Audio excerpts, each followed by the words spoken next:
Welcome everybody, my name's Tim, nice to meet you. People talk about like, oh, I want to disrupt market. Like, you don't want to disrupt a market, you just want to be successful, but sometimes markets get disrupted as collateral damage. Disruptive innovation has a very specific definition, and it is defined as when a innovation enters the market and has a disruption in primary market demand, it actually brings about new benefits. But what's really, really odd and counterintuitive is that the disruptive innovations are actually inferior relative to the status quo leaders in the market.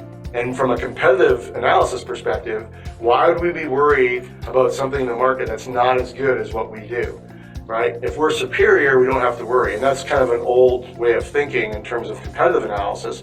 And so disruptive innovations actually bringing up a new kind of point to say, don't be dismissive, because these things, although they're inferior, can still cause a shift in demand that could take your business away. What goes against normal kind of marketing practice is we always say, like, focus on your market, focus on your market.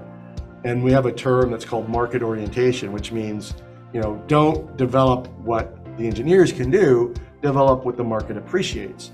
And this is kind of going against that, saying, well, what the market wants currently may not be aligned with what the disruptive innovations can deliver, right? And no one in the year 2000 is going to ask their phone to access the internet. You're not going to ask for what you don't know is possible. If you're just focused on what current customers want today, it's not going to be aligned with what the disruptive innovation can bring to the market.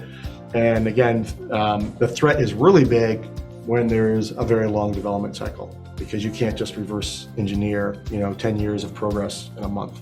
Understand how you define your market. So my question for you, what business are we in? People don't want the drill, they want to make a hole. So you're in the hole business. Very good. Okay, we're not in the drill business. We're in the hole business, okay? We make holes, that's what we do. The drill just exists so we can make a hole, which means that anything else in the world that makes a hole is a threat to our business. Customers don't care about your brand, they don't care about the products, they're just trying to get to some outcome. They're trying to get to some end state, and they're using you to get to that end state. These innovations are originating outside of your industry. These are the types of things that business leaders read because they want to look at what's on the periphery. We've got a lot of experts at this school in their different disciplines, so we hope delivering a quality experience to the students is very important to us. So good luck in making your decision wherever you might go.